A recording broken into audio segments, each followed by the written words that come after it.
Kan begitu. Jadi fattabi Qur'anahu, ikuti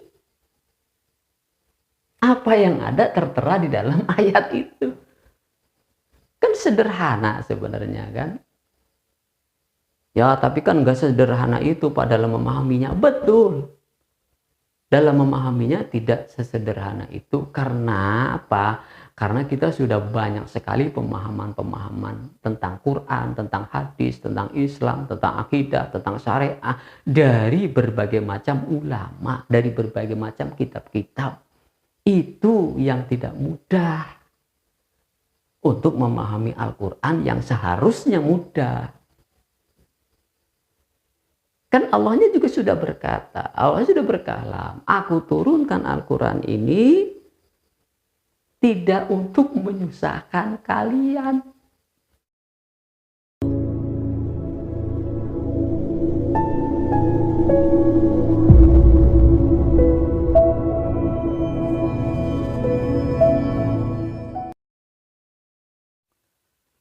A'udzubillahi minasyaitonirrajim. Bismillahirrahmanirrahim.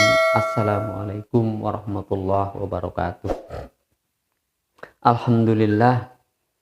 Alhamdulillahilladzi ba'atsa fil ummiyina rasulan minhum yatlu alaihim ayatihi wa yuzakkihim wa yu'allimuhumul kitaba wal hikmah wa in kanu min qablu lafi dhalalin mubin.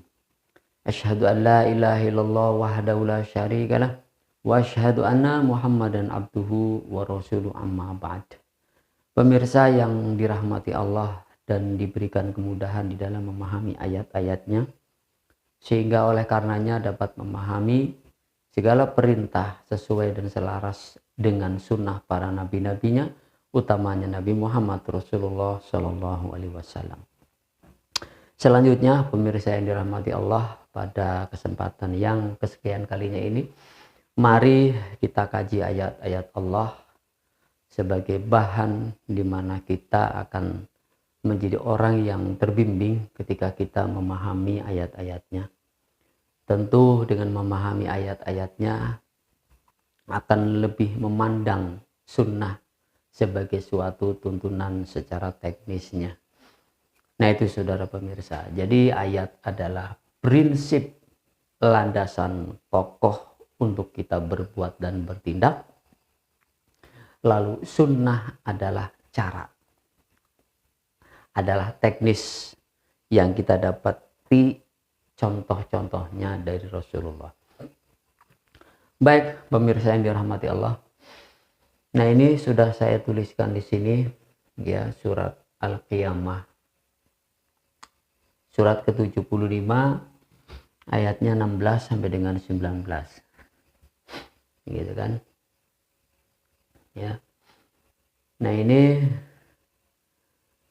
surat Al-Qiyamah berbicara tentang bagaimana kita memahami Al-Qur'an sesuai dan selaras dengan apa yang dimaksudkan oleh Allah. Jadi apa yang dimaksudkan oleh Allah, di mana Allah menjelaskan kepada kita, nah inilah ayatnya. Ini akan kita bahas. Beberapa kali saya katakan bahwa sebaik-baik tafsir itu adalah ayat itu sendiri atau Al-Quran itu sendiri. Ya. Jadi saya mengutip pendapat dari Ibnu Katsir bahwa sebaik-baik tafsir ya ayat itu sendiri. Ketika masih kurang referensinya ya gunakan. Ya, sebagai alat bantu saja sebenarnya kitab tafsir itu. Tapi intinya ayat bil ayat, ayat bil hadis atau ayat bil hadis bil pendapat ulama boleh. Tapi tempatkan dulu ayat bil ayat itu lu tempatkan. Ketika itu sudah bisa menjawab, ya sudah selesai. Ya, yang berikutnya hanya tinggal ngikutin aja begitu kan. Jadi tinggal ittiba.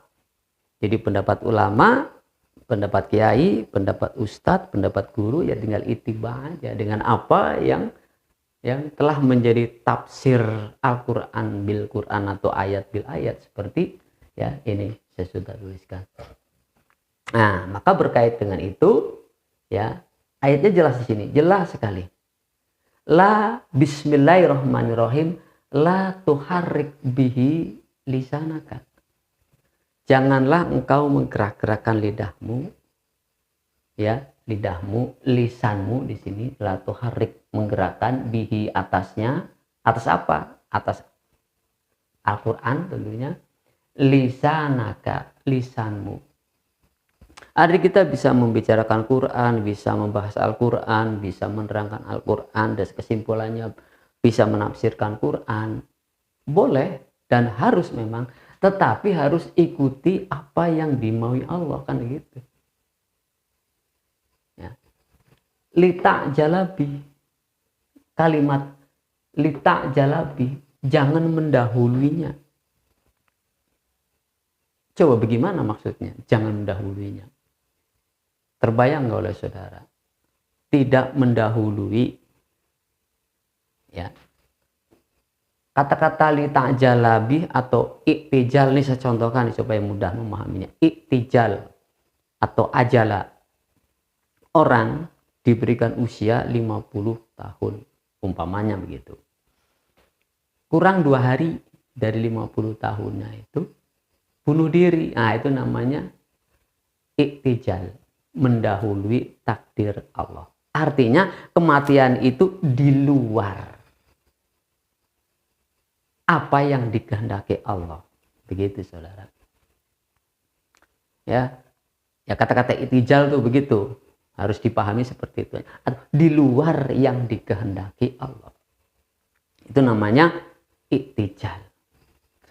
Jadi apa yang kita bicarakan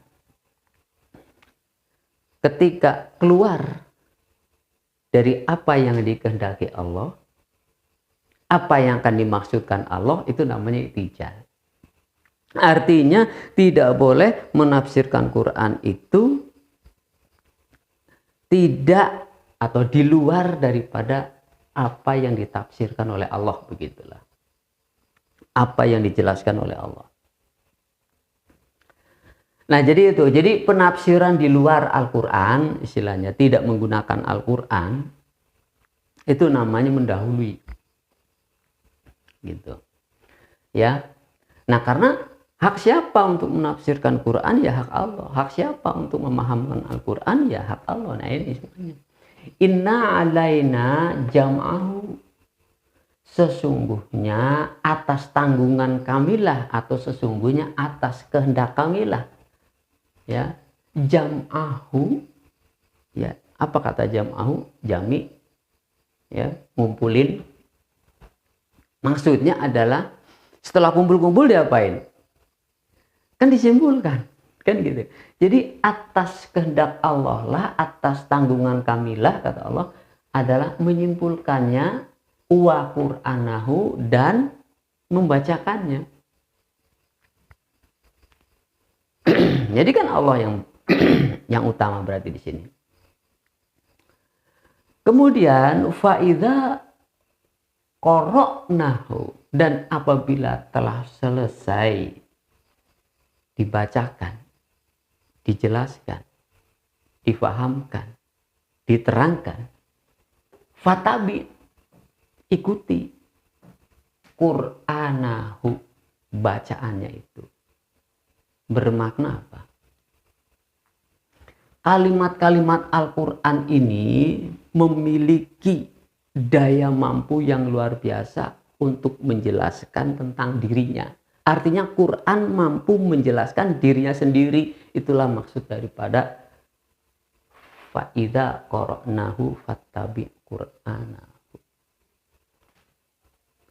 Jadi pahami dulu maksud daripada kalimat-kalimat Al-Quran sebelum menggunakan atau alat-alat yang lainnya, sebelum menggunakan tafsir-tafsir yang lain, pahami dulu kalimatnya. Makanya di sini saya sangat menyarankan sebelum membaca surat, sebelum membaca atau sebelum mempelajari Quran tafsir itu, ya Quran yang paling dasar itu kan terjemahan. Ya, ambil Quran terjemahan. Jadi Al-Quran terjemahan itu kan translate yang sudah memenuhi standar, ya, sudah memenuhi kaidah bahasa, nahwu, shorof. Udah pasti. Gak mungkin orang menerjemahkan Al-Quran ke dalam bahasa-bahasa lainnya atau ke dalam bahasa Indonesia, terutama yang kita bahas, berarti kan orang Indonesia itu tidak memenuhi standar daripada nahwu shorof. Itu pasti. Katakanlah Al-Quran standar, ya, terjemahan Departemen Agama itu sudah memenuhi syarat untuk bisa dipelajari. Nah, jadi makanya sebelum mentafsir itu pahami dulu kan arti dasarnya atau arti terjemahannya. Ya. Nah, baru dari situlah mulailah mentafsir. Maka mentafsir itu adalah diawali dengan tarjimul ahsan. Ya. Terjemahan yang baik. Yang baik itu artinya aslinya, asli bahasanya pindah ke dalam bahasa Indonesia. Umpamanya zahaba, pergi. Yaitu bahasa Indonesianya artinya pergi. Zahaba, pergi. Idhab, pergilah. Nah, itu contoh. Artinya bukan tafsiran, artinya pindah bahasa. Nah, itu standar. Jadi ikuti dulu apa yang dimaksudkan oleh bahasa Al-Quran itu sendiri kan. Nah, summa kemudian inna alaina bayanahu. Nah, setelah itu barulah Allah memberikan penjelasannya secara bayinat. Apa itu bayinat? Fakta-fakta. Ya. Fakta-faktanya diperlihatkan oleh Allah. Apa yang dimaksudkan oleh ayat kauliyah Al-Quran yang kita baca, maka terwujudlah dalam bentuk fakta atau manifestasi daripada bukti. Manifest itu adalah bukti-bukti apa yang disampaikan, apa yang dikolakkan, apa yang dibacakan, apa yang disuarakan. Ya, qauliyah ini Al-Quran 30 juz, kauniyah itu bayinat. Jadi begitu saudara. Jadi kalau memahami Al-Quran tidak berdasarkan apa yang dimaksudkan oleh Allah, maka nanti bayinatnya nggak akan sampai ke sana. Ataupun kalau sampai itu keliru, nyasar, bukan itu yang dimaksud oleh Al-Quran. Konteksnya bukan itu. Begitu. Jadi nanti sesuai dengan konteksnya. Konteksnya tentang apa? Lah itu faktanya begitu tuh. Nah itulah sebaik-baik tafsir. Ada fakta. Jadi Al-Quran 30 juz itu data. Ya, semesta raya ini adalah fakta. Termasuk kehidupan sosial. Terutama yaitu kehidupan sosial yang disoroti banget oleh Quran. Makanya Quran itu hudan, petunjuk. Karena ada objek yang ditunjuknya. Kalau belum ada, ya bakal ada, maka disitulah imannya kita. Ya, jadi kalau belum ada, ya bakal ada, karena ini adalah istilahnya ada perulangan.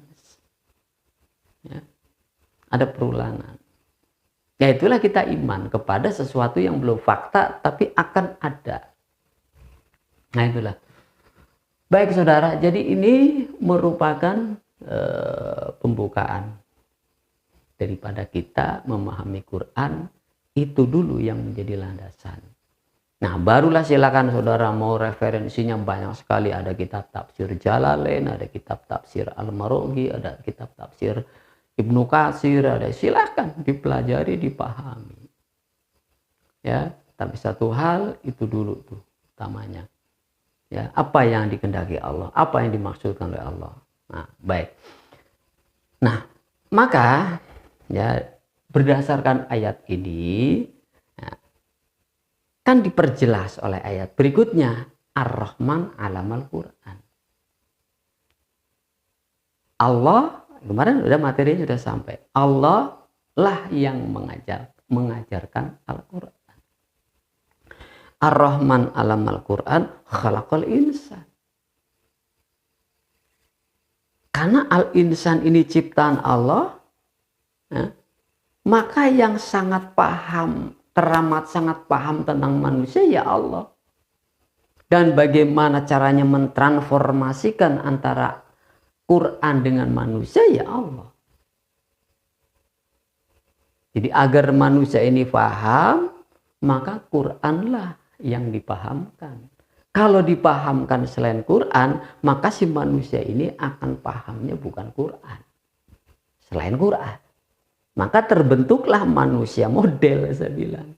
Kalau manusia ini tercetak dengan konsep selain Al-Quran, maka akan menjadi manusia yang bukan ciptaan Allah secara sosial, secara karakter. Karena Quran ini kan ruh, ya, ruhul amin. Al-Quran ini adalah yang akan membentuk jiwa, yang akan membentuk karakter. Makanya Rasulullah itu adalah khulqun azim, khulquhul Quran, ya. Wa mayantiku anil hawa in huwa ila wahyu. Jadi wahyu dalam hal ini adalah Al-Quran, tentunya sama. Itulah yang membentuk mental karakternya Rasulullah. Jadi mukmin itu hendaknya, muslim itu hendaknya jiwanya dibentuk oleh Al-Quran. Ya, kemarin materinya sudah saya bahas. Oke. Nah, makanya di sini saya bilang hati-hati kalau menafsirkan Quran bukan dari yang Allah maksudkan, maka akan masuk di situ pembentukan dari selain Allah.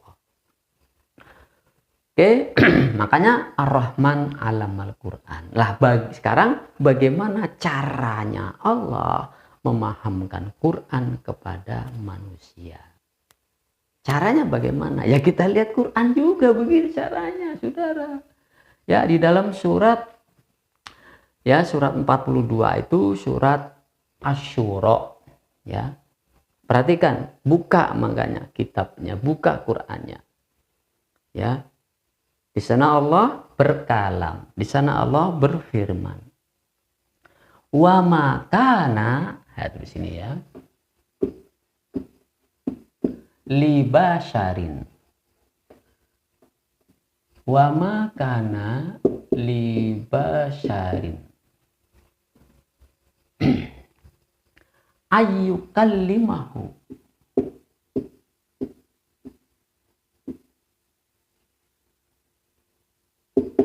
Ayyukallimahullah wa makana libasarin, dan tidak ada seorang manusia pun, tidak ada,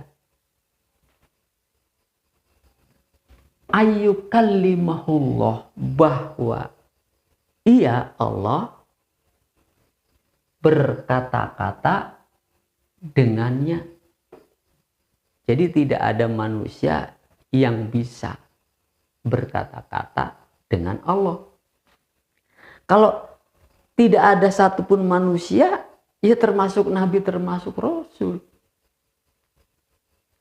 Jadi nggak ada. Nggak ada orang atau manusia sekalipun Nabi, lah kan ada ayatnya Pak, Nabi Musa kan ya, berkata-kata dengan Allah secara langsung. Nah inilah yang saya katakan belum mengerti maksud daripada kalam. Ntar kita bahas.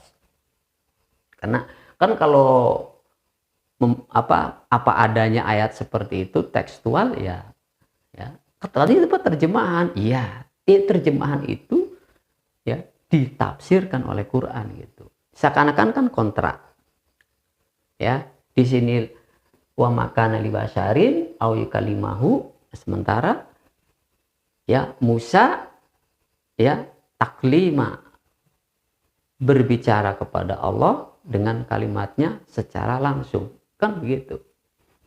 Padahal kalau saudara mau lihat di sana, nanti dijelaskan di ayat ini sendiri ya. Oke. Wa makana li basyarin ayyukallimahullahu illa. Nah, illa kecuali wahyan. Kecuali melalui wahyu. Illa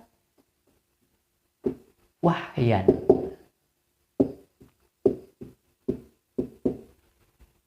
Ya. Pertama itu illa wahyan. Kecuali melalui wahyu. Jadi Allah berkalam melalui yang pertama wahyu. Illa wahyan. Atau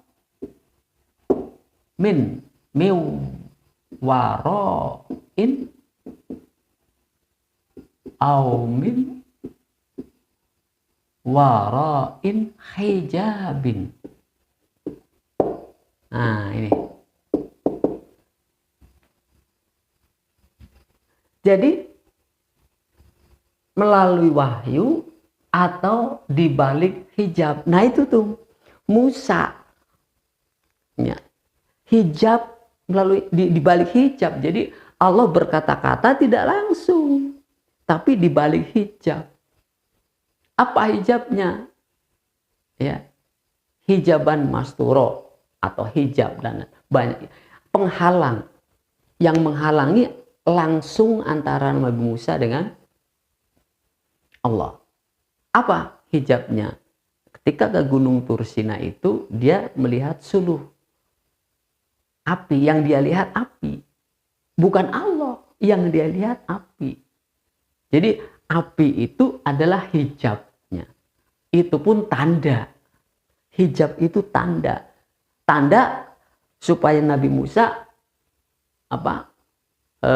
menghampiri api itu. Nah, setelah sampai di sana ya, di Bukit Tursina atau di lembah tua itu, barulah Allah mewahyukan. Kan wahyu kan, tetap aja wahyu. Kemudian hijab. Jadi dua hal ini yang terjadi pada diri Musa. Jadi nggak ada satupun manusia yang langsung berkata-kata dengan Allah. Ya. Kemudian satu lagi, au yursila. Au yursila rasulan. Ya, atau mengutus rasulnya. Oke. Jadi itulah cara Allah berkalam. Itulah cara Allah berkomunikasi dengan manusia melalui 3 cara. Wahyu, di balik hijab, dan mengutus rasul. Apakah itu bentuknya malaikat dan juga nabi. Jadi ada malaikat, ada nabi. Ya. Begitu saudara. 3 cara. Ya, 3 cara. Ini Allah mewahyu, Allah berkalam. Maka ketika Allah mengajarkan Al-Quran kepada manusia, itu namanya Allah sedang berkalam kepada manusia. Kalau nabi tingkatannya adalah melalui wahyu. Kan gitu. Nabi, Rasul, ya melalui wahyu. Lah kalau orang biasa, manusia biasa, bukan nabi, bukan rasul, apalagi sudah dikhotamkan, tidak mungkin ada lagi yang namanya nabi, tidak mungkin lagi yang namanya rasul. Ya. Jadi nggak boleh itu. Itu larangan. Menyematkan, menggelarkan, mendudukkan manusia setelah Rasulullah Nabi Muhammad dengan kata-kata nabi di belakangnya atau di depannya atau rasul. Itu sudah menjadi kesepakatan, sudah qati untuk umat Islam seluruh dunia. Makanya begitu ada embel-embel istilahnya nabi palsu, ribut, makanya ribut. Ya. Ya, Padahal dia juga punya dasar, punya dalil gitu ya. Meskipun berdalil, berdasar dan sebagainya tetap aja ribut. Karena memang itu kalimat yang nggak boleh dipakai. Udah larangan istilahnya. Qati nggak boleh. Ada kata-kata Nabi, ada kata-kata Rasul setelah Rasulullah Muhammad Shallallahu Alaihi Wasallam. Baik. Nah, kalau orang biasa kayak kita, kayak Anda, bagaimana cara Allah mengajarkannya? Miwaroin hijab. Tuh, saudara. Kejawab kan? Apa wujudnya hijab itu? Wujudnya adalah Al-Quran. Jadi Allah berkalam kepada Anda, kepada kita dalam rangka alama, dalam rangka mengajarkan. Milwaro ini hijab. Otomatis setelah Nabi Muhammad wahyu tidak lagi ada, tidak lagi turun. Ya, tidak boleh lagi ada orang berkata saya mendapatkan wangsit semacam wahyu, itu aja nggak boleh. Ya, tapi ini sudah disempurnakan. Al-Quran itu sebagai konsep untuk membentuk jiwa manusia, di mana di situ hadir Allah mengajarkan kita, ya, mengajarkan kita sehingga kita paham apa yang dimaksud oleh Allah. Begitu saudara. Nah, maka biarkan Al-Quran itu menjelaskan dirinya sendiri. Itu namanya Allah sedang mengajarkan kita. Ya, jangan cawe-cawe dulu kitab-kitab tafsir yang ada. Jangan cawe-cawe dulu, jangan ikut-ikutan dulu. Kan begitu istilahnya. Nah, pahami langsung dulu kalimat yang dimaksud. Ya, seperti ini kan saya jelaskan Quran. Ini Quran, ini Quran. Ya. Nah, baru hadisnya nyambung. Begitu saudara. Jadi Al-Quran ini adalah hijabnya Allah, penghalang yang kita manusia biasa tidak diperkenankan dan tidak mungkin Allah berkata-kata langsung, apalagi berkata-kata langsung. Nabi saja melalui wahyu, apalagi kita yang orang biasa. Ya, tentu sudah disaranai oleh Allah. Ketika nabinya sudah selesai, nggak ada nabi lagi, udah khotam, wahyu sudah tidak turun lagi, ya, maka sarananya agar Allah tetap bisa membimbing manusia, tetap bisa mengajarkan manusia, maka Al-Quran inilah sebagai hijabnya. Paham sampai di sini saudara? Ya. Kalau sudah paham, mudah menjelaskan Al-Quran itu. Tapi kalau nggak paham, hatinya masih banyak sakwa-sangka begitu. Masih banyak hil-hil yang mustahil gitu kan. Tapi kan menurut tafsirnya ulama ini, itu mulai. Mulai itu di situ tuh. Mulai recok, saya bilang. Dan di sini jelas sekali ayatnya. 3 hal Allah mengajarkan Al-Quran atau berkalam. 3 hal Allah berkalam kepada manusia. 3 cara, wahyu dan rasul. Nah, yang ada tinggal ini, atau yang ada hanya ini, hanya Al-Quran. Ya, melalui Al-Quran itulah komunikasinya antara manusia dengan Allah. Ya, begitu. Ayatnya juga jelas, makanya Ar-Rahman alamal Quran, kan jelas banget. Kenapa mesti tafsirin macam-macam?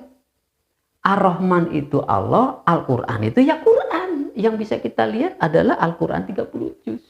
Terus Al-Quran yang mana lagi? Kan nggak ada. Kan begitu. Jadi fatabi Qur'anahu, ikuti apa yang ada tertera di dalam ayat itu. Kan sederhana sebenarnya kan.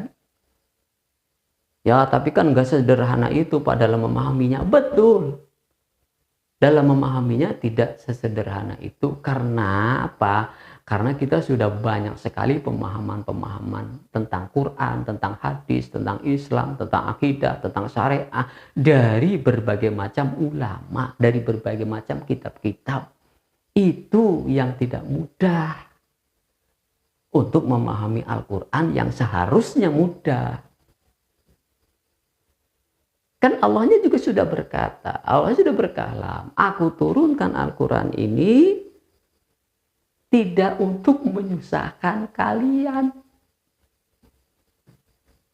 Mau paham Quran saja, ya, mesti banyak hal yang harus dilakukan. Ya, kalau cukup waktu dari 0 tahun, balita, ya sampai ntar usia 40 tahun katakan dewasa, itu cukup waktunya untuk belajar ini dan itu. Lah kalau udah umurnya sepuh menjelang maut, ya kan nggak cukup waktunya untuk memahami Quran. Kalau untuk menyantren saja minimal 10 tahun, belum belajar nahu, belum belajar sorok, belum belajar bahasa Arab, belum belajar kitab ini, kitab itu dan sebagainya, belum belajar ilmu mantik dan lain sebagainya. Berapa waktu yang Anda butuhkan untuk sampai kepada sebuah pemahaman yang ada dalam Al-Quran? Jadi fleksibel, cukup waktu, oke, belajar bahasa Arab, nahu, sorok, bayan, mantek, ma'ani, badi dan sebagainya. Tapi nggak cukup waktu kalau udah usia 40 ke atas, 60 ke atas. Sementara Allah mewajibkan kita untuk ittaqullah haqqa tuqatihi wa la tamutunna illa wa antum muslimun. Mana cukup? Ya, ya mesti hafid Quran. Iya, dari nol, dari balita. Makanya nggak heran pada zaman para sahabat, pada zaman Nabi sahabat itu para imam-imam, ya, para imam-imam mazhab itu usia dini sudah hafal Quran 30 juz, sudah hafal ribuan hadis, pesan hadis. Wajar, emang dari nol gitu. Dan itu sudah merupakan, boleh dikatakan menjadi budaya yang diwajibkan, pendidikan yang diwajibkan bagi umat Islam di masa lampau. Karena memang ya belum ada teknologi, saudara, kan. Dari mana kalau nggak ada teknologi, kan teknologinya ya alam itu sendiri, manusia itu sendiri harus menghafal. Ya. Kalau sekarang tanya AI, dia akan keluar hafal 30 juz dia. Karena sudah banyak data yang masuk diterapkan di sana, ya udah tinggal pencet, disuruh membaca ayat berapa, langsung hafal dia, nggak perlu belajar. Nah, itulah teknologi, saudara. Lah dulu belum ada teknologi, ya mesti manual, harus hafal 30 juz, harus hafal ribuan hadis, baru dia jadi ulama ahlul hadis, ulama ahlu kalam, ulama ahlu fikih dan lain sebagainya. Begitu, saudara. Ya, baik, kita nggak panjang lebar ke sana. Kembali ke sini. Jadi, Al-Quran itu adalah medianya Allah untuk memahamkan manusia. Itulah disebut dengan Al-Quran khalaqal insan. Allah membentuk karakter manusia dengan Quran. Ya, agar si manusia ini itoahnya, taatnya kepada Allah, ya kan? Ya kalau ini belajari konsep lain, berarti konsep itu juga kan menuntut ketakwaan, ketaatan. Lah kalau konsep selain Al-Quran yang dijadikan dasar untuk membentuk karakternya, maka dia akan taat kepada karakter yang ada, yang dipelajari, yang dipahami. Katakan Karl Marx. Ini saudara tahu semua kan? Konsep hidup berdasarkan ajaran Karl Marx, ya, atau Adam Smith.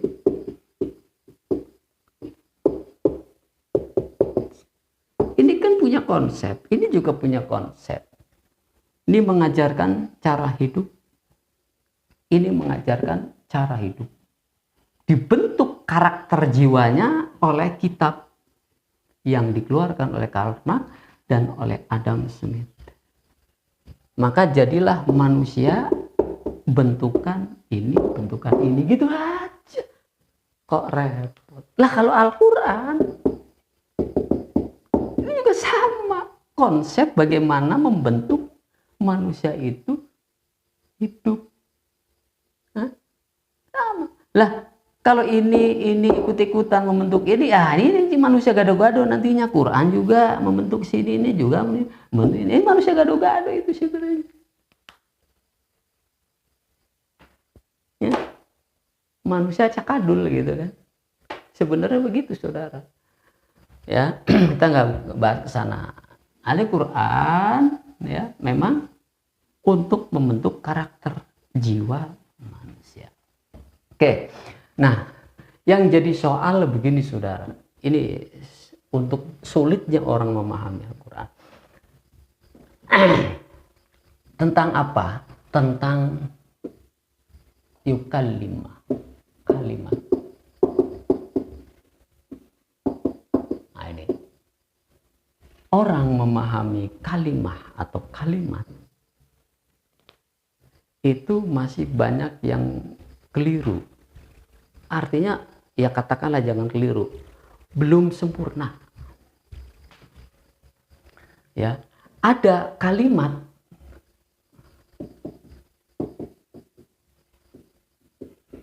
menurut bahasa Al-Quran.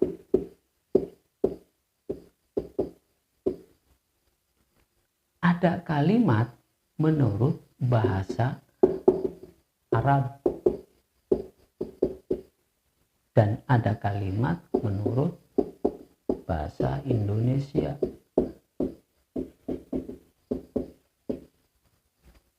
Ini nggak sama, saudara. Nggak sama. Nggak sama, mempunyai ciri khas yang berbeda.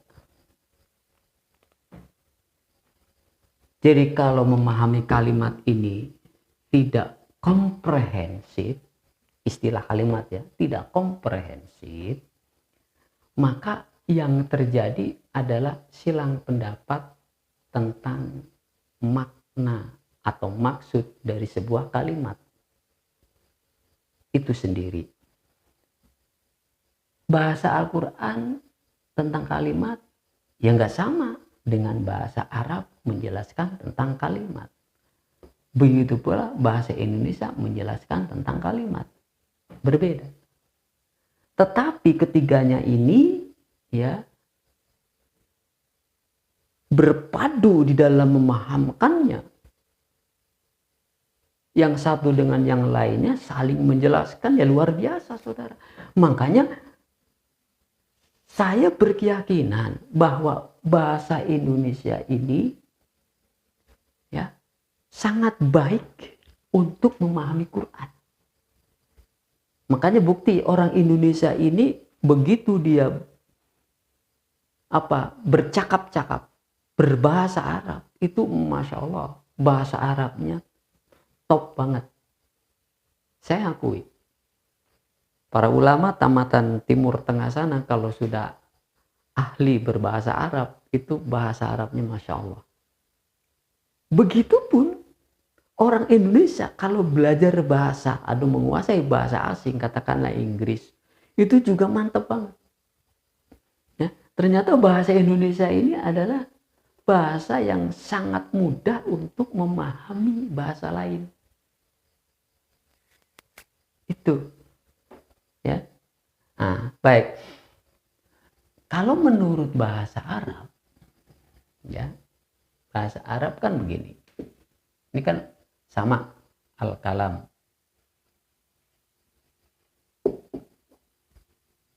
Menurut bahasa Arab, al-kalam huwa. Ya. Huwan lafzu. Kalam itu ya adalah suara. Lafaz. Lafaz itu kan suara. Suara yang bagaimana? Yang al-murakkab.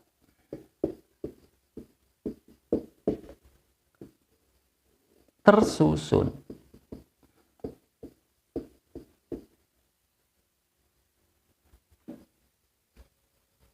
Ya, yang tersusun. Ya. Al-murakkab al-mufid bil wad'i, kan ke situ kelanjutannya. Yang memiliki tujuan, yang memiliki manfaat. Itu kalam menurut definisi kaidah atau kaidah bahasa Arab. Suara, apa itu suara? Suara adalah sesuatu yang keluar dari lisan manusia. Ya. Tapi yang namanya suara itu bukan hanya dari manusia ya, tapi karena yang diajarkan adalah bahasa, berarti manusia konteksnya. Ya. Contoh. Ya, contoh. Akala. Zahaba. Jalasa. Ini kalimat namanya. Makan, pergi, duduk. Ya.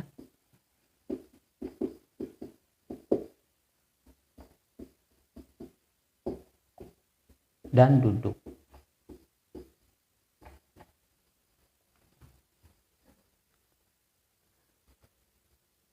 Menurut bahasa Arab ini kalimat, tapi kalau menurut bahasa Indonesia ini kata. Tuh, udah beda kan? Kata. Bahkan yang terkecil juga naam. Iya. Itu udah kalimat. Naam, kecil itu kalimat. Li aja udah kalimat. Ilah. Itu udah kalimat. Ya. Tapi kalau menurut bahasa Indonesia, kaidah bahasa Indonesia adalah kata. Pergi, jalan, duduk, ya, makan, itu kata dalam bahasa Indonesia. Nah, dalam bahasa Indonesia bisa disebut kalimat manakala susunannya sudah ada subjeknya, sudah ada predikatnya, sudah ada objeknya, bahkan sudah ada keterangannya. Nah, ini baru disebut kalimat. Tuh.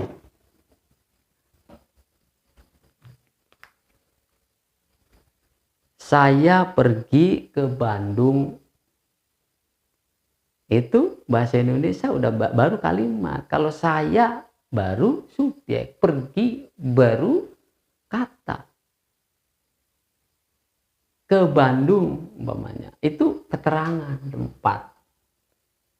Naik bus, busnya objek. Jadi kalimat menurut bahasa Indonesia dengan kalimat menurut bahasa Arab beda. Gitu saudara, ya kan? Beda. Jadi banyak yang harus.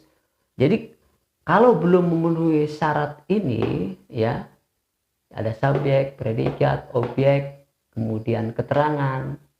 Nah, itu belum disebut kalimat. Ya, kalau mau disebut kalimat ya tidak sempurna. Sebutannya kalimat tidak sempurna, ya bukan kalimat lah. Saya pergi. Nah, itu bukan kalimat. Saya pergi kemana? Nggak ada keterangan apa-apa. Apalagi cuma saya begitu doang. Apalagi cuma pergi. Nah, itu nggak disebut kalimat. Tapi kalau dalam bahasa Arab sudah kalimat namanya. Ya, begitu saudara. Ya, itu sudah berbeda antara bahasa Arab dengan bahasa Indonesia tentang kalimat. Sekarang bagaimana bahasa Al-Quran? Kalimat menurut bahasa Al-Quran. Pak, bukankah bahasa Al-Quran itu sama dengan bahasa Arab? Oh tidak. Jika ada pertanyaan, apakah Al-Quran itu bahasa Arab? Iya. Karena Al-Quran diturunkan dengan bahasa Arab. Inna anzalnahu Arabian la'allakum ta'qilun, atau bilisanin Arabian mubin. Betul. Bahwa Al-Quran itu adalah bahasanya bahasa Arab. Betul, itu dalilnya ada tadi. Saya baca. Tapi jika pertanyaannya apakah bahasa Arab sama dengan bahasa Al-Quran? Tidak. Ada tidak samanya gitu. Ya, apa dalilnya? Argumentasinya apa? Siapa yang paham sejarahnya? Atau tokoh yang bernama Ibnu Abbas. Ibnu Abbas itu bergelar Turjumul Quran. Apa itu Turjumul Quran? Emang Ibnu Abbas dakwahnya ke orang selain Arab? Ya tentu ke orang Arab juga kan. Ibnu Abbas nggak kemana-mana. Kenapa disebut Turjumul Quran? Iya karena bahasa Arab itu, orang Arab itu banyak yang nggak paham bahasa Quran. Banyak yang nggak ngerti maksud daripada Al-Quran. Makanya Ibnu Abbas selalu menafsirkannya. Begitu. Ibnu Abbas mentakwilkannya, mentafsirkannya, menjelaskannya, itu maksud daripada turjumul Quran. Nah, kata-kata turjumul, terjemah aja juga masih beda sebenarnya pemahamannya. Aslinya terjemahan itu adalah bahasa aslinya itu, arti aslinya ya translate dari bahasa Arab ke bahasa Indonesia, itu terjemahan namanya. Tapi kalau turjumul Quran yang dimaksud dalam konteks memahamkan itu berarti tafsir. Nah, berarti bahasa Al-Quran belum tentu bisa dimengerti oleh orang Arab. Jadi barang siapa yang menguasai bahasa Arab belum tentu paham Quran. Begitu saudara. Tapi kalau orang paham Quran, insya Allah bahasa Arabnya juga jadi ngerti gitu. Walaupun dia nggak ahli-ahli banget di dalam berbicaranya. Karena dia paham Quran, arti paham Quran itu paham maksud. Begitu saudara. Ya, jadi bahasa Al-Qurannya kalimat itu seperti apa? Karena sudah saya katakan tadi, kedua-duanya punya dalil. Ya, benar. Bahasa Al-Quran itu bahasa Arab karena dalilnya tadi, ya, yang saya katakan. Bahasa Al-Quran tidak sama dengan bahasa Arab. Iya, dalilnya tadi. Argumentasinya Ibnu Abbas, Turjumul Quran. Kan udah bertolakan. Tinggal konteksnya. Konteksnya kemana nih maksud itu? Nah, seringkali di dalam memahami Quran itu adalah konteks. Karena tidak konteks, akhirnya tidak connect. Begitu saudara. Nah, sekarang kita bahas. Tadi sudah bahasa Arab dengan bahasa Indonesia bedanya kalam itu. Sekarang menurut Quran. Kalam menurut Quran. Jadi menurut Quran, kalam itu tidak mesti dan tidak dituntut dalam bentuk suara. Yang bersuara kalam, iya kalam, kan tadi udah saya jelaskan. Kemudian hal lain, bahwa kalam tidak mesti wujudnya suara. Paham saudara? Bayangkan kalau wujudnya suara kalam yang dimaksud Al-Quran ini adalah Yang dimaksud kalam itu adalah suara. Seperti apa suara Allah? Gunung aja bisa hancur ketika Quran diletakkan di atas, apalagi suaranya. Kan gitu. Jadi tidak mesti wujud dan bentuknya suara kalam itu. Jadi apa dong Pak kalam itu yang dimaksud Al-Quran? Yang dimaksud dengan kalam oleh Al-Quran, nih, kalam menurut bahasa Al-Quran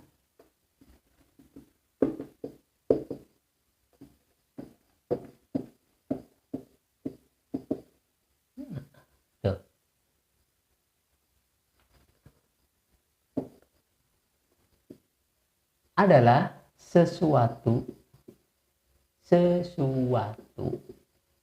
yang dapat difahami oleh manusia. Itulah kalam menurut Al-Quran. Menurut bahasa Al-Quran, bahwa kalam adalah sesuatu yang dapat difahami oleh manusia. Dan dia bersifat abstrak. Tidak dapat dilihat, tidak dapat didengar, ya, tapi dirasakan. Bisa dirasakan. Makanya wahyu. Allah berkalam dengan wahyu. Apa itu wahyu? La sautin wala harfin. Wahyu itu bukan huruf, bukan pula suara.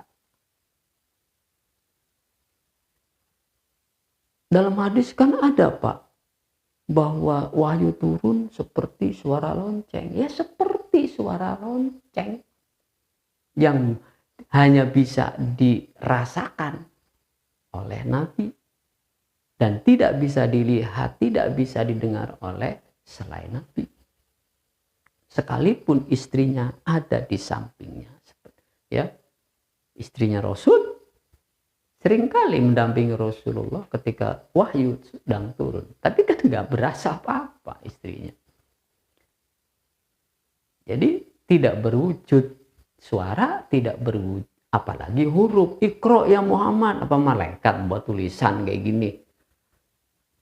Ya enggak ada. Makanya kalau ngebahas masalah wahyu seperti yang dimensi orang-orang hari memahami itu nyasar itu saudara. Padahal wahyu itu ya itu bukan huruf, bukan suara. Itulah namanya kalam. Kalam. Nah, yang tidak wujudnya suara, tidak suara, tapi wujudnya alam. Nah ini hijab namanya. Jadi alam semesta ini adalah hijabnya Allah.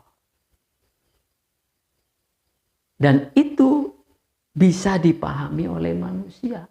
Ketika manusia melihat gunung, melihat ngarai, melihat laut, melihat pemandangan, dari situ dia bisa memahami sesuatu.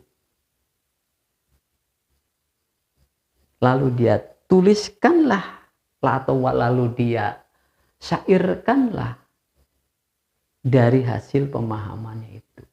Jadi kan yang dilihat mah gunung, yang dilihat mah laut. Tapi kok tahu-taunya dia bisa berbicara, bisa berkalam, bisa berkalimat, bisa menarasikan. Setelah melihat sesuatu yang bukan suara, bukan juga tulisan. Permainannya sudah terbaca. Jadi permainan aja, suasana aja bisa dibaca. Jadi yang namanya baca tidak selalu harus tulisan. Yang namanya membaca tidak harus bentuknya suara. dibaca, diperdengarkan baru dia bisa ngerti. Tidak mesti. Itulah kalam namanya. Paham sampai di sini saudara? Jadi nyambung nggak tuh dengan wahyu kan yang dimaksudkan ya? Qala Rasulullah sallallahu alaihi wasallam fil Qur'anil Karim. Kemarin tuh udah ribut kayak begitu tuh. Itu kan qala Allah itu kan firman Allah, itu kan Allah berkata. Nah, di situ Allah menggunakan pinjaman kalimat untuk manusia. Qala Allah. Mentang-mentang ketemu kata qala Allah jadi suara. Ini kan bahasa majaz, saudara. Qala itu bahasa majaz. Bagi Allah bahasa majaz.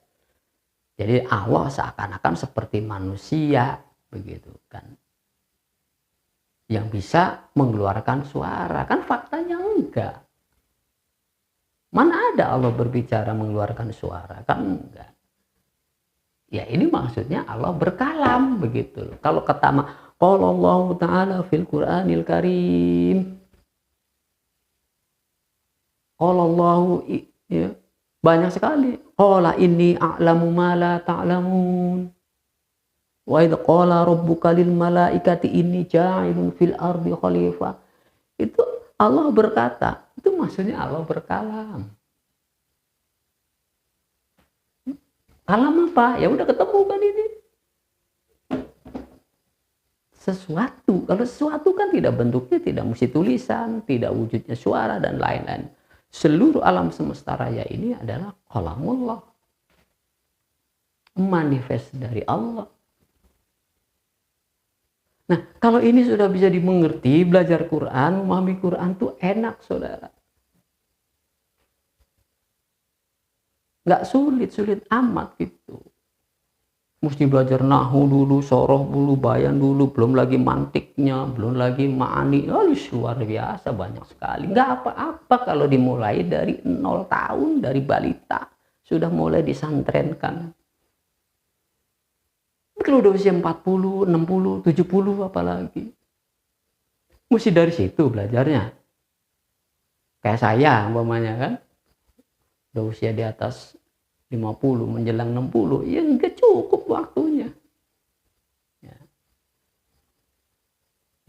Enggak cukup. Ya kalau contohnya kayak Ustadz Adi Hidayat. Nah, ini dari kecil dia udah dipersiapkan. Ya wajar kalau sampai pojokan ayat dia paham, dia tahu letaknya.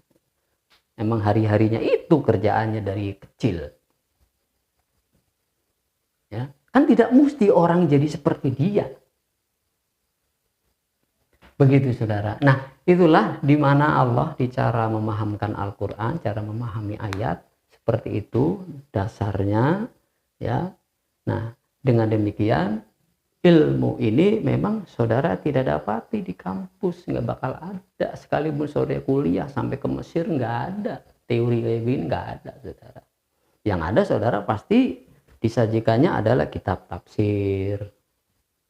Ya, Ibnu Katsir, Al-Maroghi, dan kitab-kitab ulama berbicara tentang fikih, berbicara tentang segala macam keislaman, ya khazanah keislaman, ya itulah.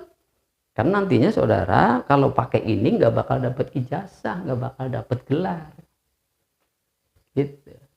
Kalau nanti dengan cara seperti tadi, ya belajar kitab ini, kitab itu yang terverifikasi menurut tata aturan ya yang menurut tradisi perkuliahan, barulah saudara akan mendapatkan gelar doktor atau LC. Kalau ngajinya kayak begini nggak bakal dapat apa-apa ya. Tapi kan yang didapati adalah pemahaman, ngerti gitu harus apa ya.